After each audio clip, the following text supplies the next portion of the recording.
desse seminário de hoje, já que eu sou alguém que vem de uma formação na área de história, mas atuo na área de ciência política já desde 2003, né? É a minha área disciplinar de atuação é a ciência política.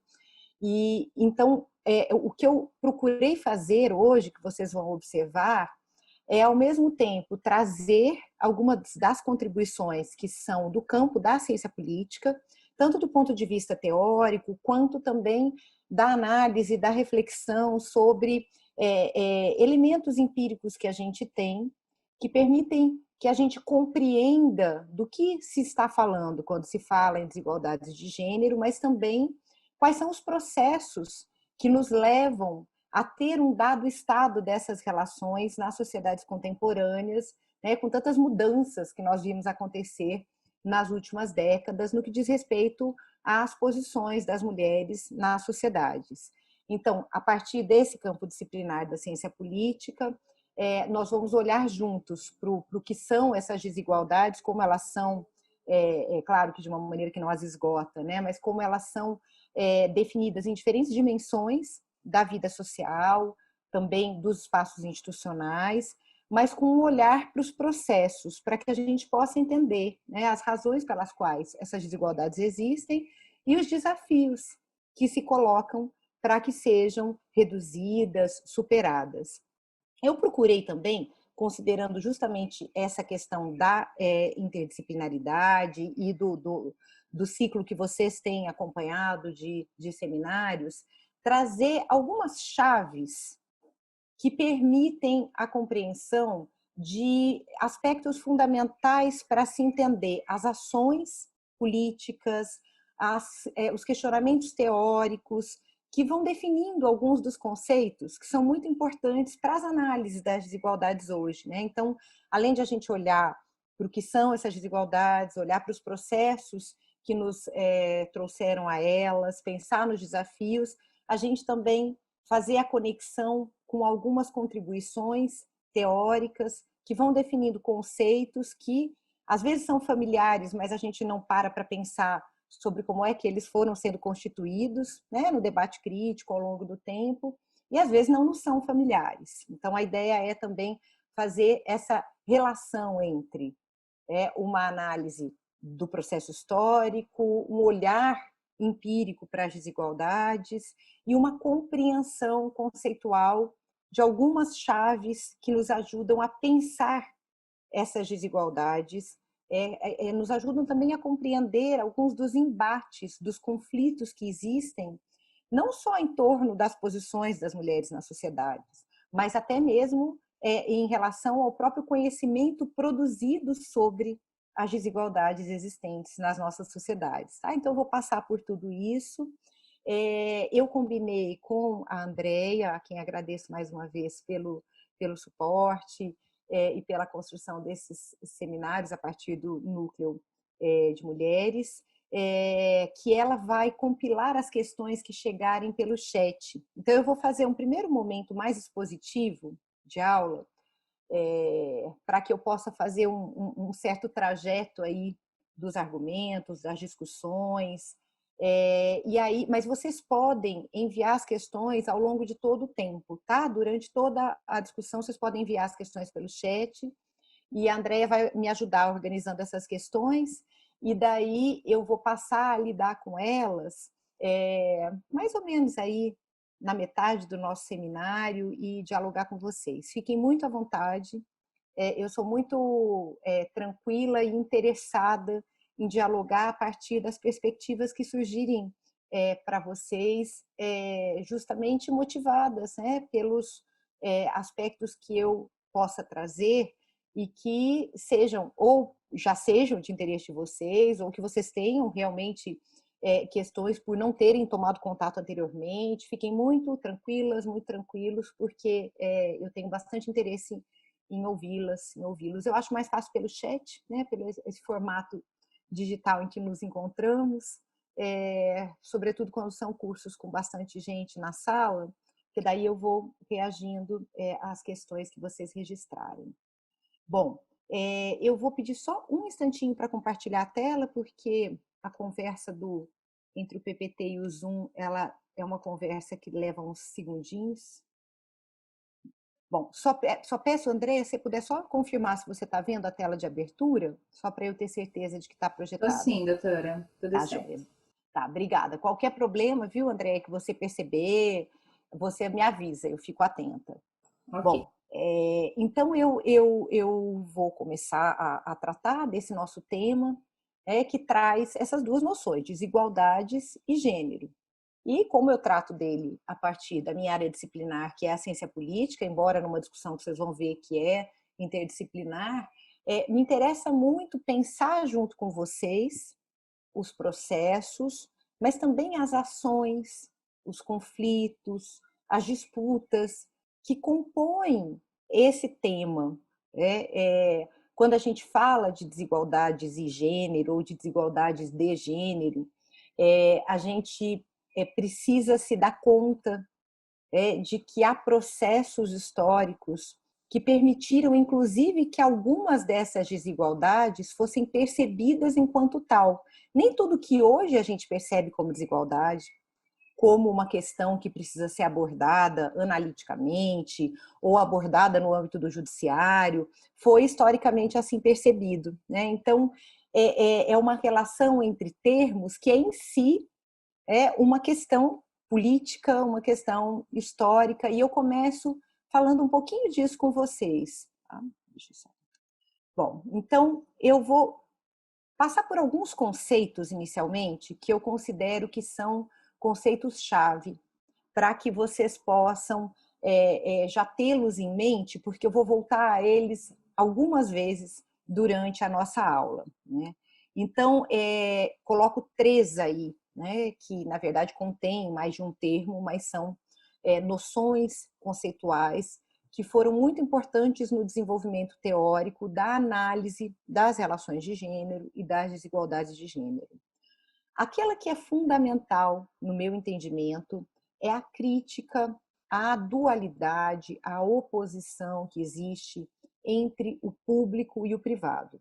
Existe uma história da própria delimitação da esfera pública e da esfera privada como esferas não só distintas, mas que permitiriam comportamentos diferenciados, seriam distintamente reguladas pela lei, definidas em termos de aplicação de políticas públicas, isso mais contemporaneamente. Mas o que eu queria trazer para vocês é o seguinte: além de a gente ter em mente que a delimitação dessas esferas se deu historicamente, é importante a gente considerar que não é óbvia a definição de um problema como pública ou como privado, como público ou como privado, né? A definição dos problemas, a definição das questões como públicas ou privadas, ela tem uma história e ela é parte dos embates políticos, né? O exemplo mais óbvio é o da violência doméstica, ou da violência sexual. Então, por muito tempo, sobretudo a violência doméstica, como vocês sabem, foi definida, delimitada como uma questão do âmbito doméstico, do âmbito privado, das relações afetivas, das relações familiares, né? E o processo de construção de legislação e de políticas públicas relativas à violência doméstica dependeu da definição dessa violência como um problema público, como um problema que é de toda a sociedade, como um problema ao qual o Estado tem que dar resposta, como um problema que é de responsabilidade coletiva. Então, esse deslocamento da compreensão de um problema como privado para um problema como algo que é público, que é de responsabilidade coletiva, é fundamental para que seja possível construir legislação de uma certa forma, dar certas respostas como sociedade a essas questões. Um outro exemplo que talvez seja menos próximo para vocês é o da participação política das mulheres. Na minha disciplina mesmo, que é a ciência política, até os anos 1960, a baixa participação das mulheres nos espaços institucionais era vista como um problema de cada mulher, como uma falta de desejo, de vontade de participar, de ambição política. Ao longo do tempo, tanto do ponto de vista da atuação, né, das mulheres para redefinir a baixa representação política como um problema das democracias, quanto do ponto de vista das pesquisas empíricas mesmo, se deslocou esse entendimento do privado para o público, se passou a compreender que são as formas de organização, eu vou trabalhar com isso hoje com vocês, das relações sociais, muitas vezes no cotidiano, mas principalmente determinados padrões de organização das relações no espaço institucional que se tornam, ainda que muitas vezes de maneira informal, obstáculos a essa participação. Então, o problema não é privado, o problema não é de cada mulher, o problema é um problema público. Então, o que se considera como público, o que se considera como privado, é uma questão central para a discussão sobre gênero e desigualdades e para a abordagem dessas desigualdades. Um outro ponto é que a ideia de que existe uma delimitação, uma fronteira densa entre essas esferas, pode impedir que se reconheçam esses que eu aqui nomeei a partir de uma outra autora estadunidense, a Susan Okin, circuitos de vulnerabilidade socialmente causada e distintamente assimétrica. O que ocorre é a posição das mulheres e dos homens na esfera pública e a sua posição na esfera privada estão conectadas. Eu vou discutir um pouco isso com vocês, sobretudo ao falar da divisão sexual do trabalho. Então, o modo como se organizam as relações na esfera privada incide sobre as oportunidades, as possibilidades na esfera pública. O modo como se organizam as relações na esfera pública, por sua vez, incide também nas relações na esfera privada.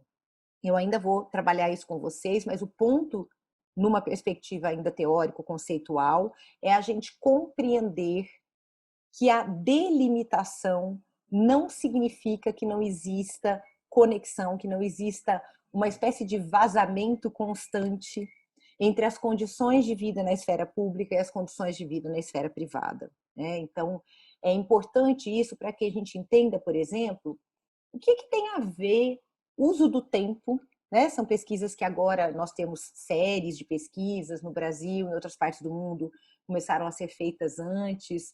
E uso do tempo na vida doméstica. Quem cuida de quem? Quanto tempo mulheres e homens dedicam ao cuidado, ao trabalho doméstico? O que isso tem a ver com o trabalho remunerado? O que isso tem a ver com as hierarquias na esfera pública, no âmbito do trabalho e também na política? A gente vai conversar um pouco sobre isso. Bom, se eu partir da ideia que essas esferas elas são destacadas entre elas, eu não vou entender que as oportunidades, mas também as vulnerabilidades, elas vão sendo causadas numa relação constante entre os papéis em uma e em outra esfera. Vou dar um exemplo que para vocês que lidam com a questão da violência contra as mulheres, é um exemplo que talvez seja mais familiar.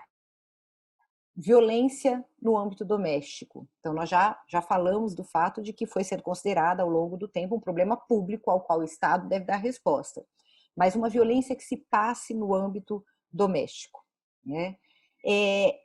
Muitas vezes, a decisão de uma mulher por não deixar um espaço, um relacionamento em que ela sofre violência, passa pelo fato de que a sua posição nas relações de trabalho remunerado, a sua posição, portanto, na vida pública, torna difícil que ela tome essa decisão e, por exemplo, mantenha a guarda, a responsabilidade, o cuidado com os filhos. Então, existem outros aspectos, eu não estou querendo reduzir a esse, mas estou apenas trazendo como exemplo. Então, essa vulnerabilidade que é socialmente causada pode ter relação com hierarquias em uma esfera se conectando com violência em outra esfera. Outro ponto que a gente usa como exemplo também é o fato de que as mulheres sejam aquelas que são primordialmente responsáveis pelo cuidado com os filhos pequenos, muitas vezes incide na sua possibilidade de exercer trabalho remunerado de maneira mais igualitária em relação aos homens. Quando vem uma separação, essas mulheres, em geral, estão numa posição, essas que por conta dessa responsabilização, ficaram numa situação em que o foco foi no cuidado com os filhos e menos no trabalho remunerado, e eu não estou julgando isso, estou apenas trazendo como um exemplo. Elas podem, em um momento de separação, ter um tipo de vulnerabilidade que é distinta daquela do homem, ao sair de um casamento, né? Então, são exemplos. O importante para mim é que vocês tenham esse contato com uma teoria que, primeiro, ajudou a pensar que a definição do que é público e do que é privado não é natural, ela não é alguma coisa que existe de maneira sempre igual ao longo do tempo, né? E também que o que se passa em uma e em outra esfera tem conexão. Né? Outra chave conceitual que vai atravessar as nossas discussões e que atravessa muitos dos conflitos em relação ao gênero hoje é as noções de sexo e gênero e a diferença entre elas, né? No debate, que eu vou falar um pouquinho sobre isso, mas não muito, não é o meu foco hoje, mas eu não posso deixar de falar do conceito de gênero para vocês, né? No debate teórico e também no ativismo político, nos movimentos feministas, a noção de gênero, ela passa a ser utilizada já a partir dos anos 70, mas sobretudo a partir dos anos 80. Tá?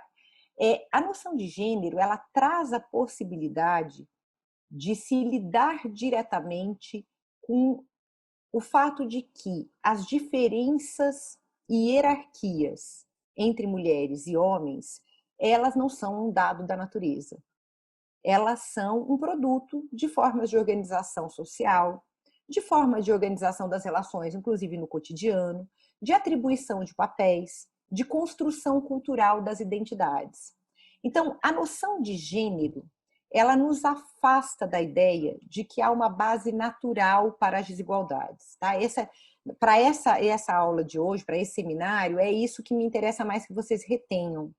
Né? A noção de gênero permite apreender os papéis relacionalmente, apreender as identidades nas próprias relações, mas principalmente ela nos afasta da ideia de que as desigualdades existentes, de que as diferenças transformadas em hierarquias são algo que advém da natureza do sexo, da natureza do sexo como um dado fisiológico. Né? Então, gênero desloca do indivíduo para as relações e da natureza para a sociedade e para a cultura. Né? Não são apenas valores e ideias que se modificariam ao longo do tempo, mas uma das contribuições que traz mais, inclusive, conflitos hoje, que vem da Judith Butler, quando trata do conceito de gênero, é justamente a abordagem do fato de que os corpos também são constituídos, são marcados por processos culturais e sociais. Então, não apenas valores, ideias, não apenas como pensamos os papéis, como pensamos as identidades, mas também como vivenciamos a nossa corporalidade. Porque as identidades, as experiências, elas não existem de maneira separada dos corpos. E o que ela nos diz é que a vivência desses corpos, ela não é dada, determinada pela fisiologia, mas sim pela cultura, mas sim pelas relações sociais, mas sim por diferentes processos históricos que vão constituindo essas experiências na medida em que constituem identidades e associam valores a essas identidades. O terceiro termo, a terceira chave conceitual que eu trago para vocês é a das interseccionalidades. A noção de interseccionalidade também se apresenta a partir dos anos 80, que é o período em que a noção de gênero passa a ser bastante mobilizada no debate teórico, e ela vem, sobretudo, como uma contribuição dos movimentos e das teóricas e intelectuais feministas negras. A noção de interseccionalidade, ela está diretamente relacionada ao entendimento de que as desigualdades de gênero, elas não se apresentam para as diferentes mulheres da mesma forma, elas não são vividas da mesma forma. Então, por exemplo, quando eu falava do público e do privado, eu falava da vulnerabilidade socialmente causada, né? Que tem relação com as duas esferas. as formas existentes de vulnerabilidade, elas não se explicam se nós apenas olhamos as relações de gênero como diferenciando mulheres e homens. Então, o que essas teóricas, essas intelectuais negras, como Patricia Hill Collins, Kimberly Crenshaw, para pensar aqui nas americanas que têm trabalhado muito com essa noção, mas outras que não necessariamente trabalharam com essa noção, mas operaram com essa mesma perspectiva, como Lélia Gonzalez no Brasil, nos apresentam como fundamental para as análises é justamente o entendimento de que as hierarquias não são constituídas pelo gênero isoladamente, mas por imbricações, por relações que são constitutivas das posições sociais entre clivagens de raça, de gênero, de classe, e outras clivagens que possam também ser relevantes para se explicar diferentes lugares nas relações, nas hierarquias, diferentes formas de opressão, mas também diferentes padrões de resistência. Eu acho isso importante numa perspectiva europeia do debate sobre interseccionalidades, em que se trabalha com a noção de consubstancialidade. Tem uma brasileira que é professora na França, pesquisadora há muito tempo na França, Helena Irata, que trabalha nessa perspectiva. Se chama muita atenção para o fato de que essas imbricações elas são relacionadas não apenas com as opressões, mas também com os padrões que as resistências assumem. Eu vou lidar um pouco com isso com vocês. Então, bom, a partir dessas chaves conceituais, às quais a gente pode voltar, e vocês vão ver que elas atravessam as nossas discussões, é que eu vou passar com vocês agora, primeiro muito brevemente, por um processo histórico e por um olhar para quem são os sujeitos da crítica, né? Quem são os atores que mobilizam essas chaves conceituais e que tipo de crítica se estabelece. Porque é a partir daí que a gente pode pensar como é que se define uma agenda pública da relação entre gênero e desigualdades. Então, a gente pode pensar assim, gênero e desigualdades pode ser um tema para a gente olhar para o passado, olhar para o presente e ver retratos. Mas pode ser também um tema para a gente aprender os processos históricos por meio dos quais essas relações são mobilizadas como problemas de caráter público que demandam respostas. E o que a gente vai fazer aqui é, num primeiro momento, pensar um pouco em como é que isso se dá, e daí eu vou trabalhar com vocês com algumas das dimensões que se apresentam como obstáculos para a gente superar as desigualdades de gênero, né? Que se apresentam como dimensões das desigualdades e desafios para sua superação. Já chego a isso, então vou primeiro passar, como falei para vocês, por uma brevíssima discussão sobre os sujeitos. Opa, peraí que eu passei antes. Aí. Os sujeitos, né? Eu queria só chamar a atenção para o seguinte: historicamente, a construção da relação entre gênero e desigualdades como problema político foi feita a partir da crítica intelectual, acadêmica, da pesquisa, mas também dos movimentos feministas, do ativismo, que trouxe ao debate público o fato de que essas desigualdades não são naturais e que há reivindicações para que existam respostas políticas para essas desigualdades. Eu coloquei aqui algumas imagens, elas são todas do Brasil, e apesar de ter uma ali preto e branco, elas são todas recentes. E eu coloquei essas imagens pelo seguinte: as críticas são múltiplas e os sujeitos coletivos dessa crítica também são múltiplos. Quando a gente fala em gênero e desigualdades, a gente está falando de uma agenda que é heterogênea. Ela é diferenciada, inclusive internamente, no próprio campo em que essa crítica se estabelece, seja a partir do ativismo político, seja da produção teórica, intelectual, das pesquisas acadêmicas. Se vocês observarem aí, a gente tem manifestações que definem os próprios sujeitos, mas as agendas, principalmente, de maneiras muito distintas. Então, tem algumas que ressaltam como temática a violência, aquela ali acima à esquerda, que tem o Fora Cunha em verde, ela foi um momento que quem estuda como eu, historicamente também, esses embates em relação à violência e ao aborto, aos direitos reprodutivos no Brasil, entende como as maiores manifestações públicas pelo Brasil, que trouxeram o direito ao aborto como uma questão mais de ativismo ampliado, em diferentes cidades brasileiras. Isso foi aquele momento em que um projeto de lei, bom, agora a gente está lidando com isso de novo, mas a questão agora é uma portaria, a gente pode até falar sobre isso depois, se vocês quiserem, não está na minha aula, mas o que era a questão ali? Era uma manifestação que se iniciou contra um projeto de lei que foi no final de 2015, que procurava tornar mais difícil o atendimento das mulheres em casos de interrupção da gestação previstos pela lei brasileira. Então, existia uma relação, como existe agora, com uma portaria recém-publicada, entre a violência sexual, então o fato de uma mulher ter sofrido estupro, e o tipo de atendimento que ela pode ter nos hospitais, nos espaços de atendimento de saúde públicos. Bom, logo abaixo a gente vê a Marcha das Mulheres Negras.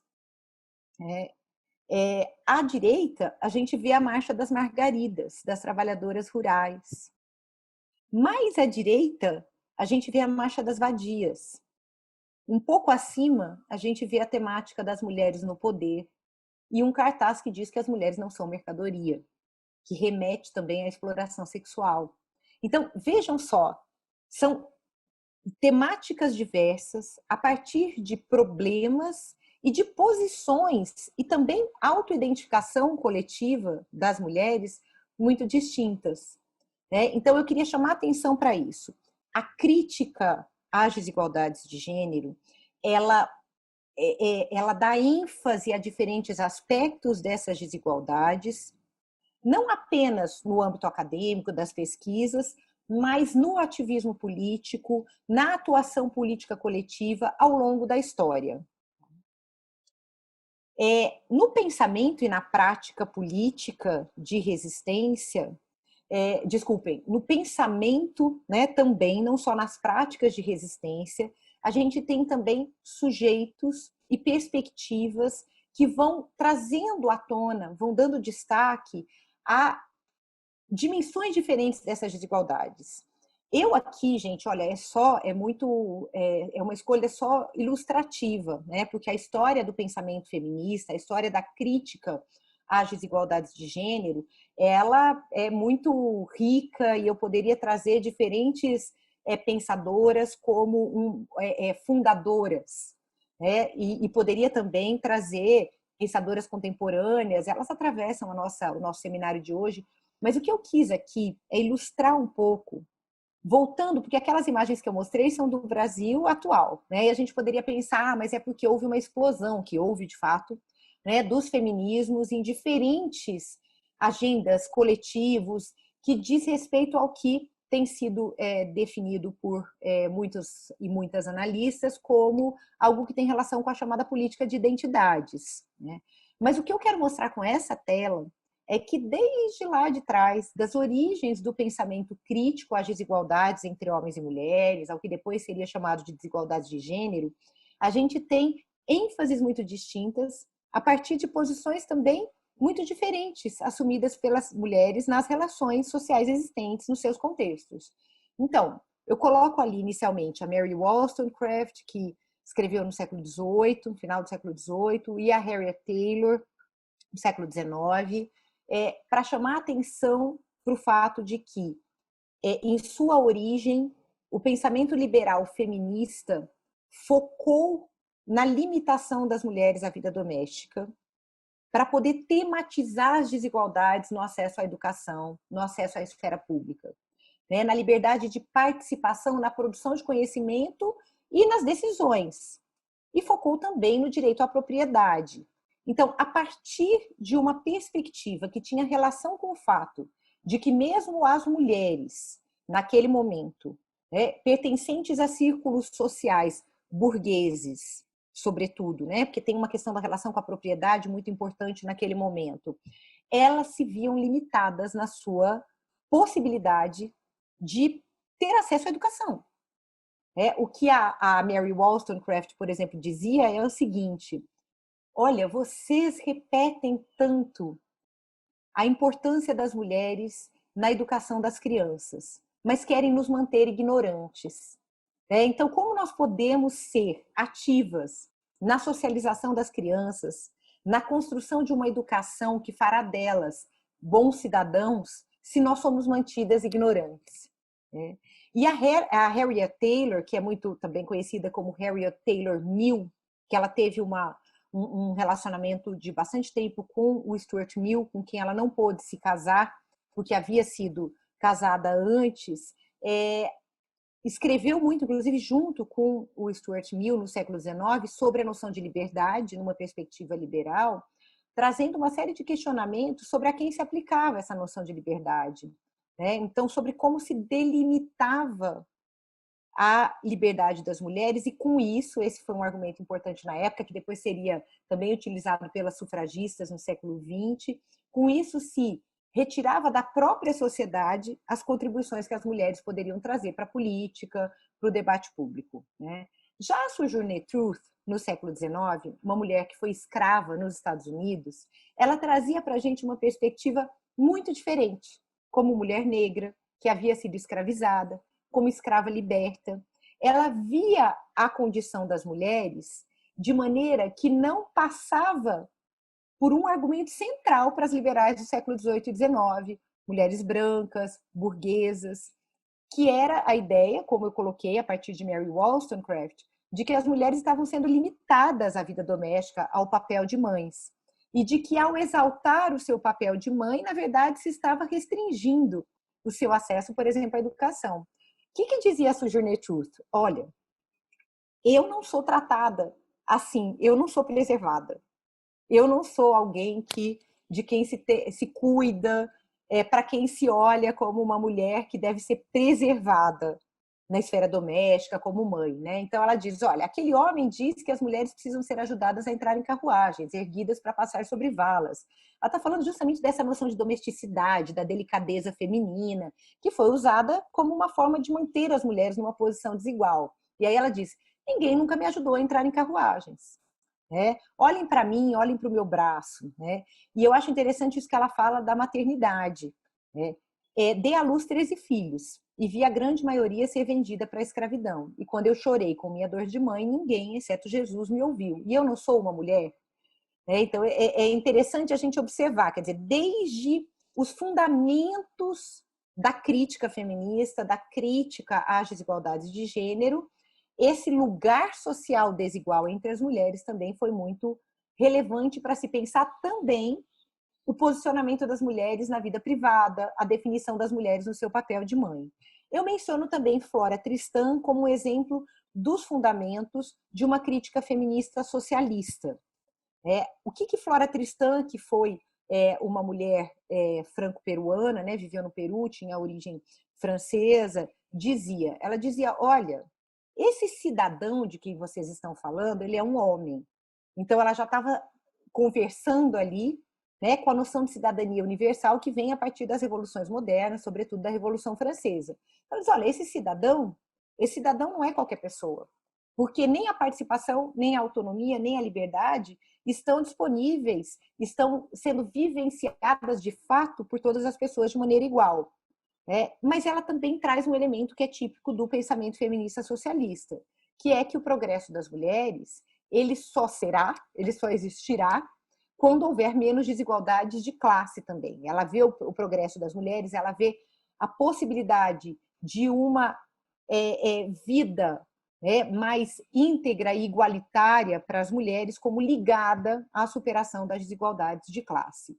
Então, eu procurei aqui, gente, trazer... Vejam só, mesmo historicamente e ainda hoje, a gente está lidando ao mesmo tempo com questões-chave, público e privado, as relações e não simplesmente uma questão individual, o fato de que as desigualdades não são um dado da natureza, mas sim do modo como as sociedades se organizam, mas também o fato, ali a noção de interseccionalidade, de que as mulheres não vivenciam as desigualdades sempre da mesma forma, e os feminismos historicamente foram diversos, também por esses lugares distintos das mulheres, em outras clivagens que organizam as sociedades, e porque, em diferentes contextos, o problema das desigualdades foi abordado de acordo com os desafios que se estabeleciam e eram vivenciados pelas mulheres. Bom, a gente fala da crítica feminista, da produção teórica no feminismo também, a partir de uma organização que se consagrou aí em ondas.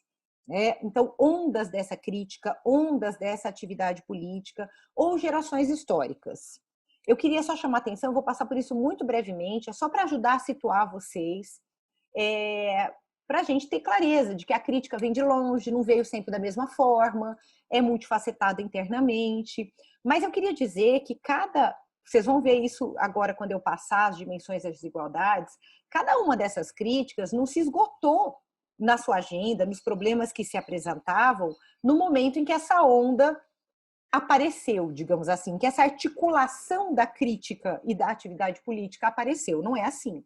Então, muito do que foi discutido na primeira onda ainda se apresenta como problema hoje, Mas foram os momentos, as gerações históricas em que determinadas agendas críticas às desigualdades e demandas por resolução política dessas desigualdades, das hierarquias de gênero, se estabeleceram. Então, a primeira onda, em geral, as pessoas têm essa referência, ela vem a partir do século XIX, já até meados do século XX, e o foco é nos direitos fundamentais. Então, ela ainda tem muita relação com aquilo que eu mostrei muito brevemente ao falar, por exemplo, da Mary Wollstonecraft no final do século XVIII, o direito das mulheres à educação, o direito ao voto, o direito a salários iguais nas mesmas ocupações, mas o direito também a exercer profissões, a exercer tarefas que foram antes consideradas como exclusivamente masculinas, Então, bom, a segunda onda, ela já vem a partir de respostas a essas questões, a essas críticas colocadas durante a primeira onda feminista. Então, quando a gente chega aos anos 60 e 70, na maior parte do mundo, as mulheres já têm direito ao voto. Na maior parte do mundo, a educação já foi relativamente universalizada no que diz respeito ao gênero. Então, as mulheres têm um acesso à educação mais igualitário em relação aos homens, a ponto de chegarmos hoje, como vamos ver alguns dados daqui a pouco, numa situação em que as mulheres têm, em média, mais educação formal do que os homens, Mas, naquele momento, nos anos 60 e 70, a gente estava longe, como está hoje ainda, de resolver o problema da igualdade salarial. Estamos longe de resolver isso, Então, a segunda onda, ela lida com os problemas que a primeira onda colocou, mas ela é o momento em que os feminismos, como movimento político, se estabelecem de maneira mais clara, como movimentos organizados, e trazem a agenda da politização do privado. Então, lembram que eu trouxe ali logo o primeiro conceito? O que se define como público, o que se define como privado? Essa é uma questão que a segunda onda feminista teve que colocar. A discussão sobre autonomia, a discussão sobre sexualidade, a discussão sobre corpo numa perspectiva política, só puderam ser feitas na medida em que se afirmou que o privado é político, aquele slogan do feminismo da segunda onda.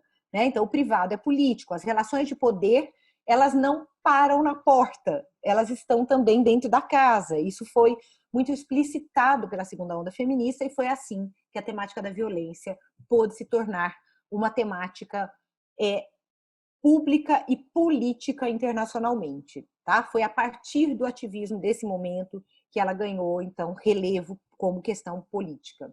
A terceira onda é aquela que vem a partir dos anos 80 e é tida como um momento de deslocamentos em que não só a relação entre público e privado se coloca para se pensar esses lugares não só diferentes, mas hierarquizados da participação de mulheres e homens na sociedade, mas também há uma discussão sobre as múltiplas identidades no grupo mulheres, as múltiplas identidades entre as mulheres.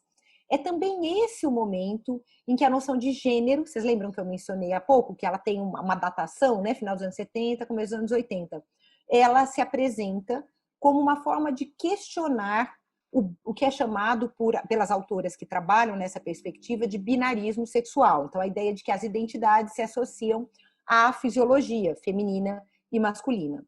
Então, multiplicação das identidades, superação do binário e a ideia que vem a partir das contribuições dos feminismos negros de que as opressões são múltiplas.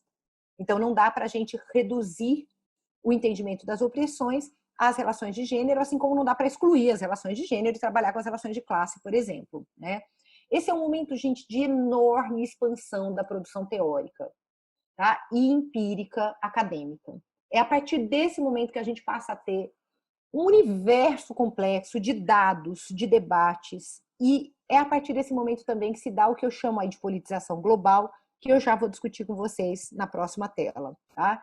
Que é um processo que, a partir do ativismo político, mas também da produção acadêmica, da produção de conhecimento feminista, leva o problema das desigualdades a uma agenda internacional de direitos humanos assumida pelas organizações internacionais. Dos anos 2000 para cá, existem autoras que trabalham com o entendimento de que há uma quarta onda, né? O que seria essa quarta onda? Eu já ouvi muitas das minhas colegas feministas mais velhas que eu, de outras gerações, dizerem que ali, no final dos anos 90, começo dos anos 2000, elas se perguntavam: será que vai ter alguém para continuar o que nós fizemos nesses anos? Parece que as meninas não se identificam mais com o feminismo, parece que elas entendem que o que foi feito já resolveu o problema delas, e a gente em sociedades com níveis tão grandes de desigualdade de gênero. E aí elas contam que elas viram de maneira muito surpreendente esse ressurgimento, foi muito inesperado nos anos 2000, né? Eu mencionei para ilustrar as conversas com as minhas colegas, amigas, intelectuais feministas mais velhas, ativistas feministas mais velhas, e vou ilustrar também na outra ponta. Meu filho, que está no ensino fundamental, um dia me disse assim: mãe, você sabia que agora na escola todas as meninas são feministas? É assim, tem umas que entendem, ele disse o que é feminismo, tem outras que eu acho que não entendem, mas elas são todas feministas, né?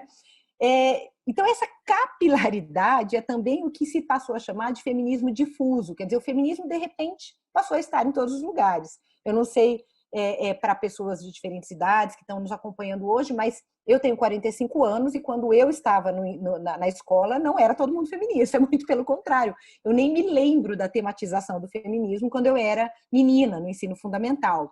Então, de fato, há um ressurgimento, há uma maior capilaridade, há uma explosão de movimentos coletivos em diferentes espaços e o feminismo se tornou de maneira mais central parte do debate na esfera pública e dos embates políticos. Eu coloquei essas palavras aí, nesse slide, antes de passar para a questão internacional, porque elas são palavras que eu gostaria que vocês tivessem, assim, como também chaves, né? Então, essa história que eu acabei de muito brevemente trazer para vocês, ela é uma história de politização. E essa politização vai ter impacto institucional, globalmente e nos espaços nacionais. Essa politização, ela só se dá na medida em que as desigualdades, as hierarquias são desnaturalizadas. As hierarquias, elas são questionadas e colocadas como algo de que temos que tratar publicamente, não como algo que vem da natureza, né? E com isso nós tivemos avanços, mas nós tivemos reações. E hoje nós lidamos com muitos desses avanços e com muitas dessas reações. Muitas dessas reações trazem a noção de natureza como forma de renaturalizar as relações de gênero. Então, olha, o que caracteriza as mulheres é a maternidade, né? O que o feminismo fez? Nós vamos discutir isso ainda um pouco. Os feminismos trouxeram historicamente o fato de que a maternidade é muito relevante para as mulheres, mas que o papel das mulheres não se reduz à maternidade, né? Então, há uma desnaturalização que desloca e amplia a possibilidade de atuação na sociedade, os papéis e a discussão sobre como, inclusive, a maternidade faz parte dos circuitos das desigualdades de gênero, já vou discutir. Então, a reação, a gente chama, tem um colega argentino que definiu esse conceito, o Juan Vagioni, que chama de politização reativa, as reações que trazem de volta o naturalismo, a naturalização, para colocar em xeque a agenda da igualdade de gênero. Então, é uma história de construção, é uma história de disputas. Sempre foi, gente. Tá? Sempre foi. Só que essa disputa se dá em diferentes momentos, em configurações distintas da ação coletiva, da institucionalização dessas agendas e mesmo de como as reações se organizam politicamente, né? As formas mesmo do conservadorismo político, elas se modificam historicamente. Eu falei para vocês da politização global. E eu queria só trazer rapidamente isso, mas são marcos que são fundamentais. Porque as desigualdades de gênero não viraram um problema político reconhecido pelos Estados nacionais sem muito esforço. E isso se deu a partir da atuação de mulheres, de movimentos de mulheres feministas nos espaços transnacionais, né? E de uma ampliação, como eu coloquei aqui, uma redefinição dos direitos humanos e da responsabilidade do Estado para com as mulheres. Isso tem data, e isso é recente. Tá? Então, eu coloco aí a Convenção para a Eliminação de Todas as Formas de Discriminação contra as Mulheres, a CEDAW, que é de 79, como um marco. É nesse momento que se estabelece como um marco e como um desafio para os Estados nacionais a eliminação da violência contra as mulheres, a garantia da integridade física e psíquica das mulheres. Tá? E nos anos 90, a gente tem as conferências, o chamado ciclo social de conferências da Organização Nacional, desculpem, da Organização gente do céu, eu tô sexta-feira, cabeça cansada, né? Das Nações Unidas. Eu fui falar o N e me veio o nacional na cabeça. Da ONU, né? Da Organização das Nações Unidas, o ciclo social inclui outras conferências, mas as duas conferências principais no que diz respeito à agenda da igualdade de gênero são a Conferência sobre População e Desenvolvimento, a chamada Conferência do Cairo, de 94, e a Conferência de Pequim, que completou 25 anos agora, em 2020, né, que produziu a declaração e a plataforma de ação de Pequim, que são ainda documentos que estão entre os mais completos e que demandaram compromisso dos Estados nacionais.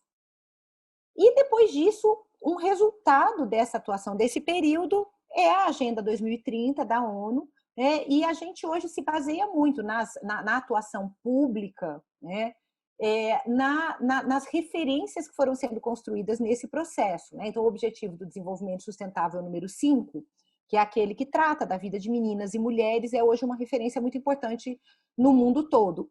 Não é à toa que parte da reação aos fundamentos da agenda de gênero é uma reação à própria ONU e à Agenda do Desenvolvimento Sustentável, né? E nesse caso especificamente a ODS 5. O que se elaborou como responsabilidade dos Estados, como responsabilidade política coletiva?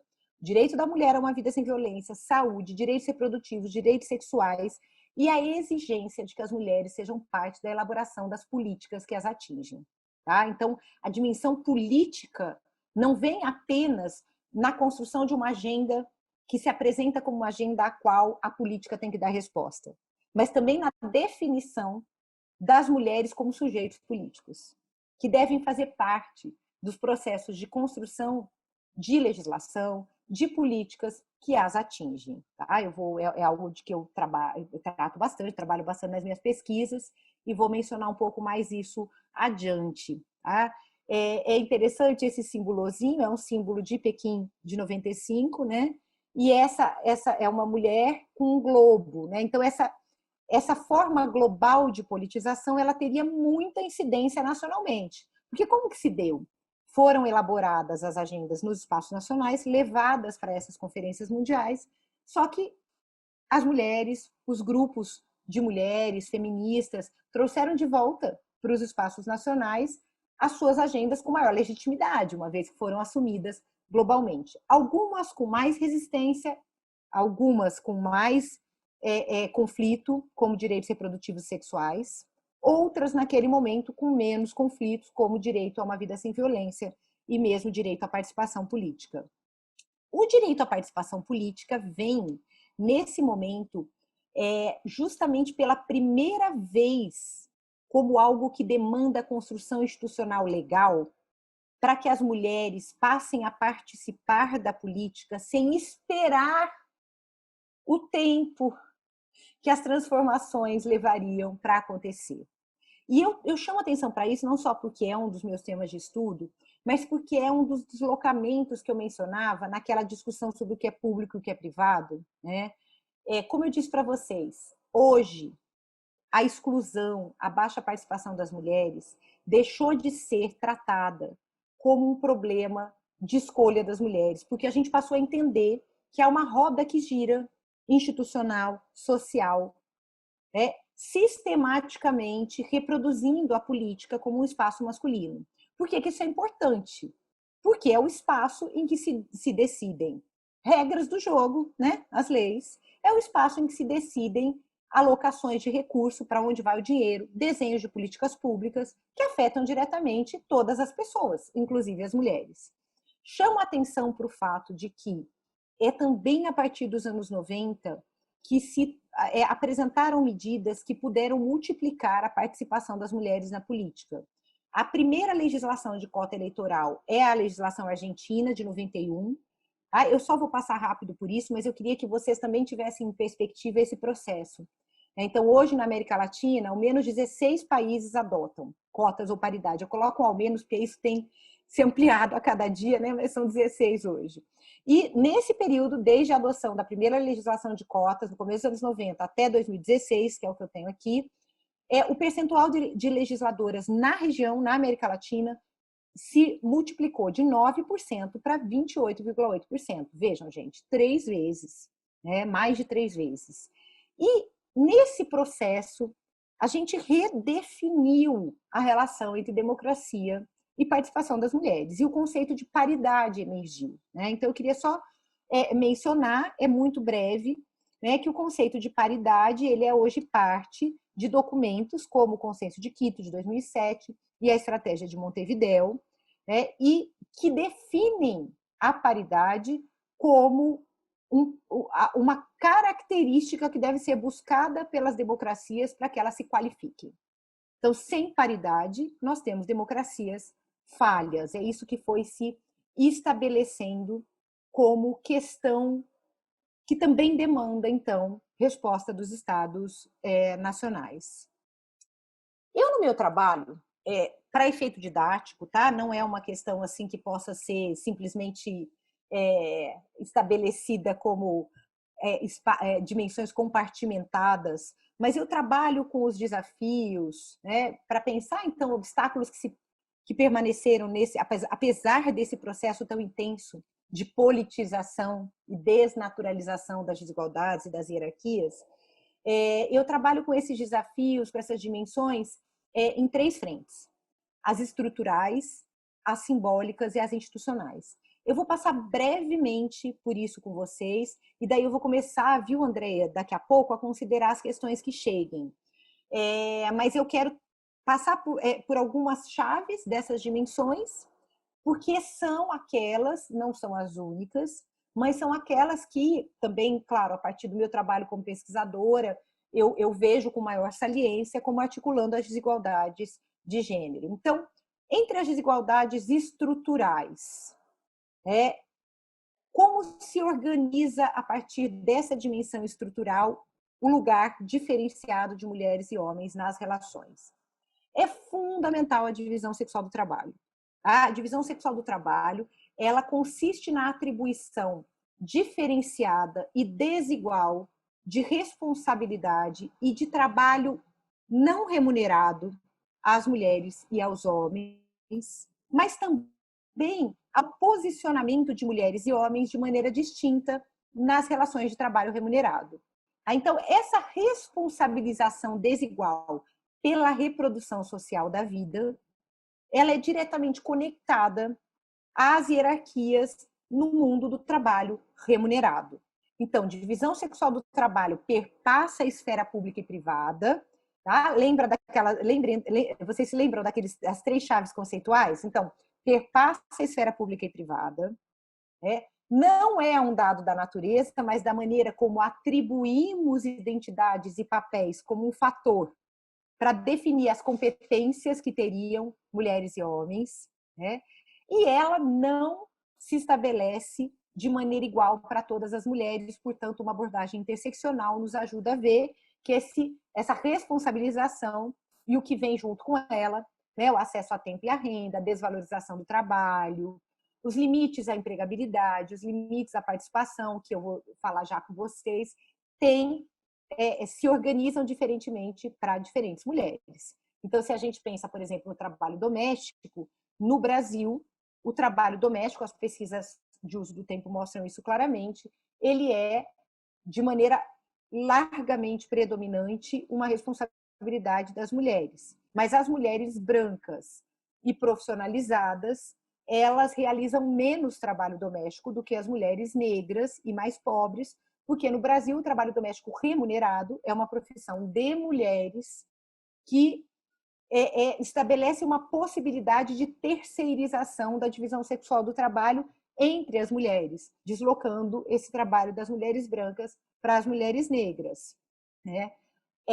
Os trabalhos mais desvalorizados são ainda hoje aqueles que guardam uma relação com o trabalho realizado pelas mulheres na esfera doméstica privada como trabalho não remunerado. E se esses trabalhos estão, sobretudo, sob responsabilidade de mulheres mais pobres e negras, você vai tendo um circuito, né?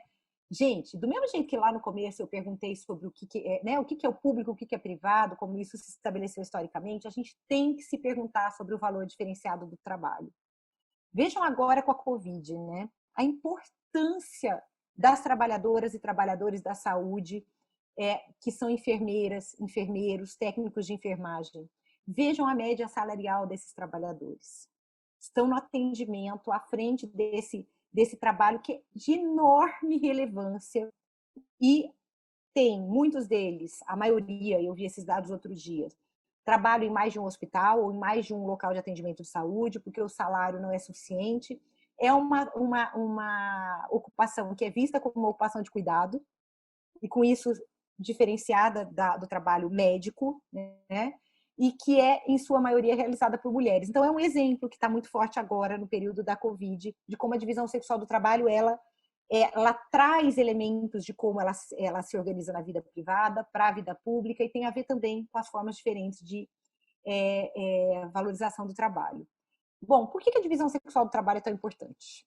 Ela é a explicação, né, em todas as pesquisas, para a taxa de desocupação ser maior entre mulheres do que entre homens. Eu não peguei os dados da Covid de propósito, eu não quis colocar uma incidência que tem a ver com uma crise muito específica, mas sim falar do que tem sido, né? É isso, é uma dimensão estrutural. E quando a gente olha o rendimento médio nominal do trabalho, a gente vê que ele é, em média, 28,7% menor entre as mulheres. Tá? Então, as mulheres estão são o maior contingente de pessoas desempregadas, o maior contingente de pessoas no trabalho formal e aquelas que recebem menos pelo seu trabalho. Né? Mas olha, por que isso acontece se elas são aquelas que têm maior acesso hoje, maior formação em termos educacionais? Bom, então elas não ganham menos e nem estão mais desempregadas porque elas são menos preparadas. Vejam só, se a gente olha as mulheres entre 25 e 44 anos, o segundo gráfico que está aí, vejam a diferença, né? É de mais de 6%, de 6 pontos percentuais de formação de ensino superior completo. Isso significa, gente, que virá mais diferença adiante, né? Porque quando a gente olha as mulheres mais novas, a gente vê uma diferença maior entre mulheres e homens. Então, bom, o que explica, né? Por isso que eu coloco aí junto com a divisão sexual do trabalho. Não é o ensino. Isso aqui é só para vocês terem um olhar também para a questão racial, né? Não, a diferença não está só entre homens e mulheres. Então, de fato, as mulheres têm maior escolarização, mas quando a gente olha mulheres brancas e homens brancos, as mulheres brancas são mais escolarizadas. Mas se a gente olhar os homens brancos e as mulheres pretas e pardas, os homens brancos têm maior escolarização. ainda assim, dentro dos grupos racialmente definidos, brancos ou de pretos e pardos, as mulheres sempre têm maior escolarização. Por que que é assim? Por que que as mulheres são mais escolarizadas, mas ganham menos, estão em contingente maior entre as pessoas desempregadas? As pesquisas de uso do tempo mostram para a gente que isso tem a ver com essa responsabilização desigual. Vejam a média de horas dedicadas por mulheres e homens ao trabalho doméstico, ao cuidado de pessoas durante a semana. As mulheres realizam mais do que o dobro de horas semanais. A energia da gente não é infinita, o tempo da gente não é infinito. E essa responsabilização desigual, ela também ecoa nos espaços de trabalho remunerado, na forma de um julgamento diferenciado das mulheres e dos homens.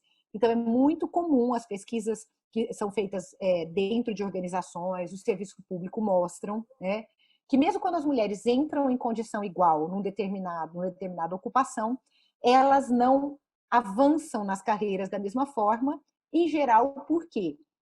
Elas têm chefias, né, que julgam, às vezes essas chefias podem ser até femininas, que essa liberação do trabalho doméstico e do cuidado dos filhos faz delas pessoas com mais tempo, maior capacidade, maior liberação da sua vida para o trabalho remunerado. Muito rapidamente, eu estive recentemente dando conferências para associações de juízes federais e me passaram a pesquisa que eles tinham feito da AJUF. A gente olha, por exemplo, no caso dos juízes. As juízas hoje são um contingente maior, um percentual maior da magistratura do que eram anteriormente. Mas quando você olha, primeiro, elas não avançam, né? não sobem na magistratura da mesma maneira que os homens. Mas, em segundo lugar, a coisa que mais me chamou a atenção, os homens têm um perfil conjugal e de paternidade de filhos diferente do delas. As que conseguem ser juízas, as que conseguem avançar na carreira, em geral, são menos, em percentual menor, casadas do que os homens e não têm filhos ou têm apenas um filho. Tá? Então, só para dar uma referência para vocês sobre o que é essa dimensão estrutural e como ela impacta o trabalho fora do espaço privado. Então, só muito rapidamente, é só uma retomada, tá? Quem é responsabilizado pelo quê, quais as consequências dessas formas diferentes e desiguais de responsabilização e como elas imprimem formas desiguais de acesso ao tempo, aos recursos, né? Às experiências, definem identidades de uma maneira que não é só diferente, mas que está atrelada às desigualdades.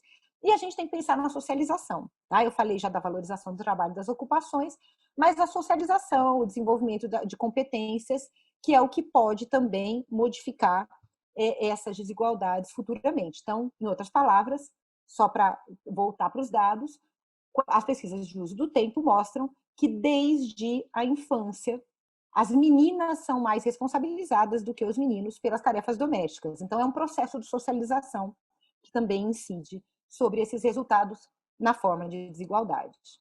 E as desigualdades entre as mulheres são fundamentais quando a gente pensa a divisão sexual do trabalho. Tá? Eu cito aí a maneira como eu defino isso num dos meus últimos livros, de 2018. Então, a divisão sexual do trabalho é a base fundamental sobre a qual se assentam hierarquias de gênero nas sociedades contemporâneas, ativando restrições e desvantagens que modulam as trajetórias das mulheres, mas as hierarquias de gênero tomam formas diferenciadas segundo a posição de classe e de raça das mulheres. Tá? Então, a divisão sexual do trabalho, ela não encontra um limite nas vantagens de classe e de raça. Ela impacta todas as mulheres, ela impacta também as mulheres privilegiadas, mas com implicações muito diferentes entre as mulheres. A segunda dimensão, eu falei então da dimensão estrutural, em que eu destaco a divisão sexual do trabalho e o fato de que a atribuição diferente de responsabilidades resulta em desigualdades. Agora eu queria falar um pouco sobre como existe uma dimensão simbólica que justifica essas desigualdades. Né? Eu coloquei aí como primeiro item, né, os papéis sociais como natureza e a natureza como destino. Então, na dimensão simbólica da reprodução das desigualdades, os papéis são abordados como se eles fossem um dado da natureza. E a natureza é abordada como um destino. Isso é ativado pelo pensamento conservador, hoje ainda, né? A ideia de que existe uma natureza e essa natureza define o papel que as mulheres poderão ter na sociedade, né? Então, essa naturalização da domesticidade feminina serve para justificar muito daquilo que eu falava há pouco, né, da divisão sexual do trabalho, mas ela também é um elemento na reprodução da dupla moral sexual, quer dizer, se naturaliza a ideia de domesticidade, embora a maioria das mulheres nunca tenha tido a possibilidade de viver essa domesticidade, e hoje mais ou menos 65% das mulheres esteja na força de trabalho remunerada. Mas se ativa essa noção de domesticidade e com ela se justifica a atribuição distinta de responsabilidade, de trabalho, mas também a dupla moral sexual, os julgamentos diferentes que se realizam das mulheres quando atuam na esfera pública, inclusive muito colados, muito voltados para o seu corpo, para a sua sexualidade, para o modo como organizam a sua vida privada, né? Então, nesse universo simbólico, a gente tem os estereótipos definindo as competências pelo sexo, e de novo aqui aparece a questão da socialização, tá, gente? A socialização não só como atribuição de tarefas, mas como é que nós falamos do que é o mundo para meninas e meninos, do mundo que os espera, do papel que eles podem ocupar no mundo ao crescer, ao serem adultos, né? Então, se a sociedade que queremos é uma sociedade mais igualitária, a socialização de meninas e meninos é um elemento fundamental, né? Eu queria aqui no aspecto simbólico voltar à questão da maternidade, que é fundamental, tá? A maternidade, ela é um elemento muito importante, muito relevante para a vida de grande parte das mulheres. Mas ela é ativada de maneira que pode ser muito desvantajosa para as mulheres em pelo menos duas perspectivas. Uma é a ideia de que as mulheres são todas elas talhadas para a maternidade, que faz parte da natureza feminina ser mãe. Isso é um enorme problema porque a gente homogeneiza e apresenta a maternidade como uma forma de imposição e não como uma escolha para as mulheres. Então, essa é uma das questões, né? Por outro lado, a maternidade pode ser ativada como uma forma de romantização de um trabalho que é muito pesado para as mulheres, de uma responsabilidade que é imensa, né? Então, essa romantização ela não contribui em nada para que as mulheres vivam a maternidade com condições adequadas para criar seus filhos, com condições de conciliar trabalho remunerado e trabalho não remunerado, o que é necessário para a maior parte das mulheres que são mães, e não é uma escolha. Vamos ter sempre isso em mente. Para a maior parte das mulheres, não é uma escolha conciliar ou não o trabalho remunerado e o trabalho doméstico, o trabalho remunerado e o cuidado com seus filhos. Tá? Então, eu queria chamar a atenção. Por que eu pus a maternidade aqui? Porque existe uma ativação simbólica da maternidade, que é algo tão relevante para as mulheres, de maneira a fazer dela, de um lado, uma obrigação e de outro, um privilégio. Né? Como se fosse uma escolha as pessoas cuidarem ou não bem dos seus filhos, sendo que a maioria das pessoas, sobretudo com a limitação das leis trabalhistas no Brasil e em outros países do mundo, tem cada vez mais dificuldade de ajustar o cuidado com os filhos e o trabalho remunerado. O universo simbólico é aquele que afirma diferenças, mas colabora com isso para justificar privilégios e hierarquias. Tá? Por isso eu colocaria também a questão racial, de novo, como fundamental para pensar esse universo simbólico de reprodução das desigualdades.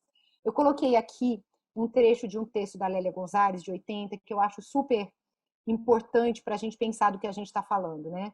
Racismo no Brasil, quem foi que disse? Isso é coisa de americano. Aqui não tem diferença, porque todo mundo é brasileiro acima de tudo, graças a Deus, né? E a Lélia Gonzalez, nesse mesmo texto, ela vai dizer: olha, isso vale também para pensar as mulheres, né? Não adianta olhar para as mulheres e dizer estamos todas no mesmo barco, porque não é assim, não. E aí ela trabalha com diferentes tipos e estereótipos que são associados às mulheres negras. Então, ela fala da mulata, da doméstica e da mãe preta, para dizer que os processos de exclusão e de integração das mulheres negras são distintos daqueles das mulheres brancas. Então, existem as desigualdades de gênero, elas envolvem as mulheres amplamente, mas elas afetam, incidem, inclusive do ponto de vista simbólico, de diferentes maneiras sobre mulheres negras e mulheres brancas.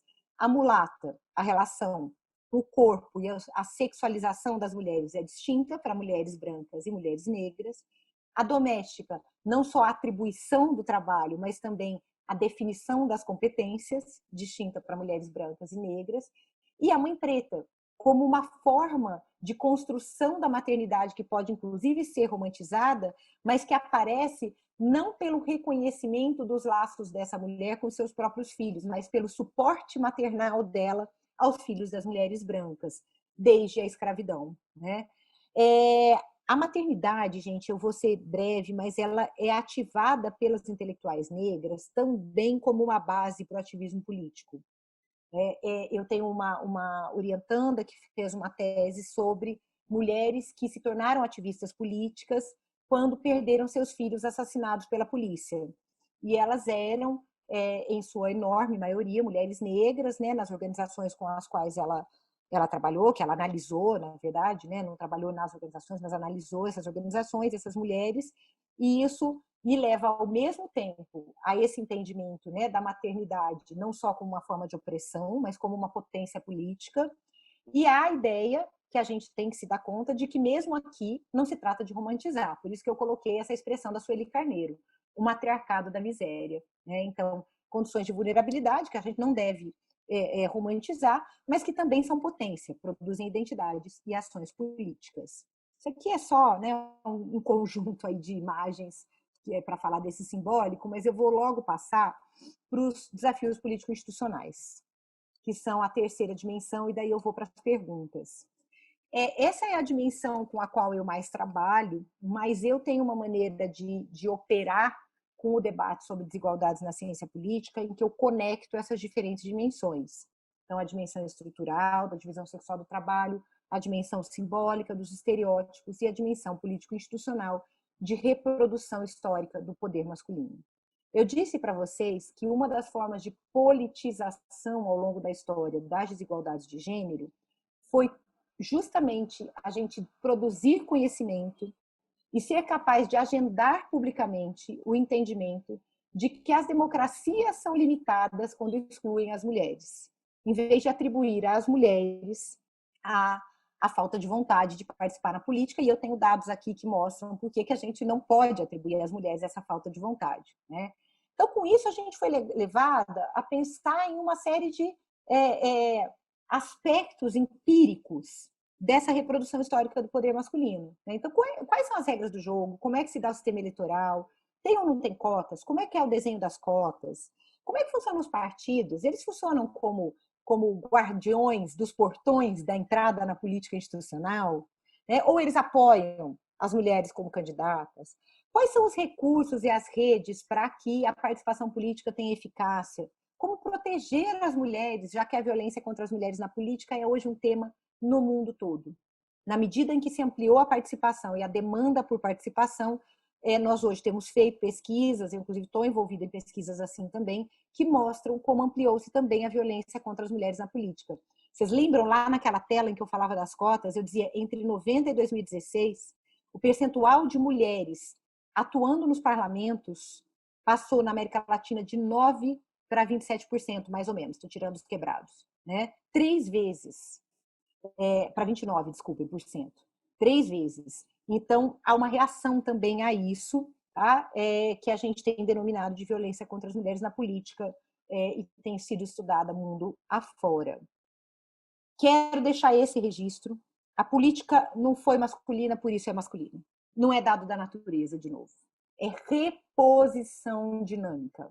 A política se repõe. Eu pus essas fotos, mas eu podia ter colocado outras. Essas são fotos recentes do Brasil que mostram essa reposição da política como espaço dos homens. Né? Por que eu estou trazendo isso? Porque na ciência política, um dos aspectos nessa análise da dimensão estrutural que a gente traz nas pesquisas é que a gente precisa compreender os processos e não simplesmente olhar e pensar esse é um retrato da política. Há muito mais do que retrato nisso, e a gente precisa entender quais são os mecanismos que dificultam a participação das mulheres, que é um elo fundamental nas desigualdades de gênero. O Brasil, gente, vocês devem saber disso, é hoje o 141º país no ranking de 193 países que observa diariamente, isso vai mudando quando tem alguma mudança em outro país, a participação das mulheres nos parlamentos. Tá? Isso é no mundo, mas o Brasil, na América Latina, está à frente apenas de Antigua e Barbuda, Bahamas, Belize e Haiti. A gente estava à frente do Paraguai, mas o Paraguai passou a gente. Então, os nossos 15% de mulheres na Câmara dos Deputados, eles puxam para baixo, inclusive, o percentual de participação política na América Latina, que hoje é uma região que tem 3 entre os países do mundo com maior percentual de participação de mulheres, que são Cuba, Bolívia e México. Só que, só para vocês terem uma ideia, a nossa legislação de cotas é de 97. Tá? Eu falei aqui de atividade política e eu falei dos partidos naquela tela. Essa nossa legislação, em 97, ela define 30% das posições nas listas eleitorais dos partidos políticos para as mulheres, pelo menos 30%. Só que a lei, ela falava em reserva de ao menos 30%. Vejam como é ativamente que se preserva a dominação masculina na política. Os partidos fizeram questão de entender que reserva não era preenchimento. Então, veja, mesmo depois da lei, a linha azul aí é a linha de percentual de candidaturas. A gente teve só 10%, depois 11%, depois 12%. Aí teve que se alterar a lei para substituir a redação dela de reserva para preenchimento, mas principalmente teve que se passar por os partidos políticos. Então, só em 2014, pela primeira vez, a gente teve um percentual de candidatas que é aproximadamente aquele que a lei define, e só em 2018, pela primeira vez, a gente, de fato, teve a legislação sendo cumprida e depois de uma resolução que também determinou aos partidos que 30% dos fundos eleitorais e partidários fossem para as candidaturas de mulheres, mesmo com o fato de que os partidos driblaram essa legislação, para não dizer descumpriram essa legislação, ainda assim a gente, pela primeira vez, ultrapassou o patamar de 10% de mulheres na Câmara dos Deputados, muito abaixo ainda da média latino-americana. Tá?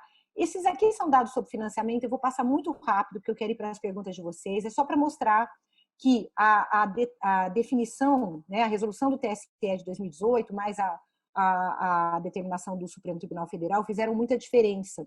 Em 2014, 90,4% dos recursos de financiamento de candidaturas foi para os homens.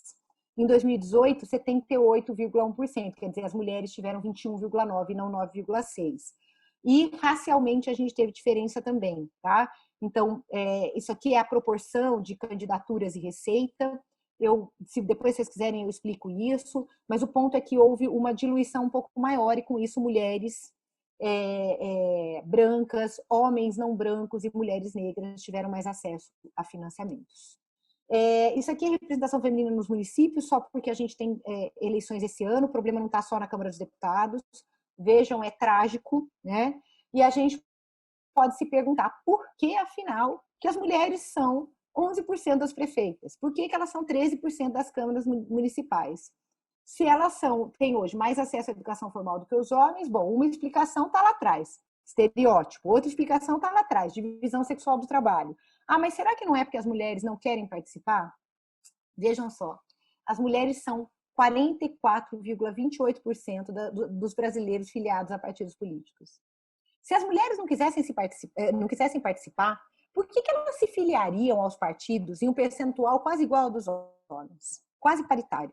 Elas são 52% do eleitorado, mas elas são 44,28%, quer dizer, quase 45%, quase paritário das pessoas que procuram os partidos. Isso é 1,5 vezes o percentual de candidaturas à Câmara. Eu não vou ficar passando, mas olha, 3 vezes o percentual de mulheres eleitas para a Câmara dos Deputados, 4 vezes o de prefeitas eleitas, mais de 3 vezes o número de vereadoras eleitas. As mulheres só ficam em maior percentual quando a gente olha as candidaturas que receberam 0 votos em 2016, isto é, as candidaturas laranja, aquelas que os partidos registraram, mas não puseram nenhum recurso, nenhum apoio, ou às vezes essas mulheres nem sabiam que eram candidatas. Tá? Bom, as mulheres também se reelegem menos do que os homens. e a gente atribui isso ao baixo apoio dos partidos e aos tipos de violência que elas sofrem quando se candidatam. Tá? Eu vou só retomar e vou olhar para as perguntas de vocês, eu vou dar e deixo aqui a tela, porque eu queria fazer uma conexão com o momento atual. Tá? Então, eu falei de 3 frentes: desafios estruturais, simbólicos e institucionais. Entre os estruturais, para fechar, eu queria chamar a atenção para o fato de que as pesquisas mostram que quanto menos investimento público em equipamentos de cuidado, em políticas de cuidado, creche, recurso para pessoas que têm filhos com necessidades especiais, recursos para idosos empobrecidos, quanto menos investimento público em políticas de cuidados, maior é a dificuldade das mulheres de conciliar trabalho remunerado e não remunerado.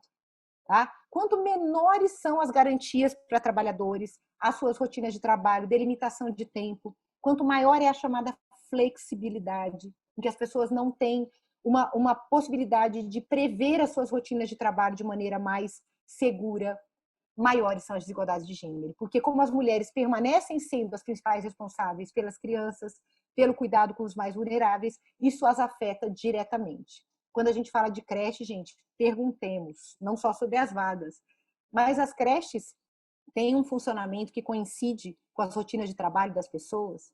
E agora com a Covid?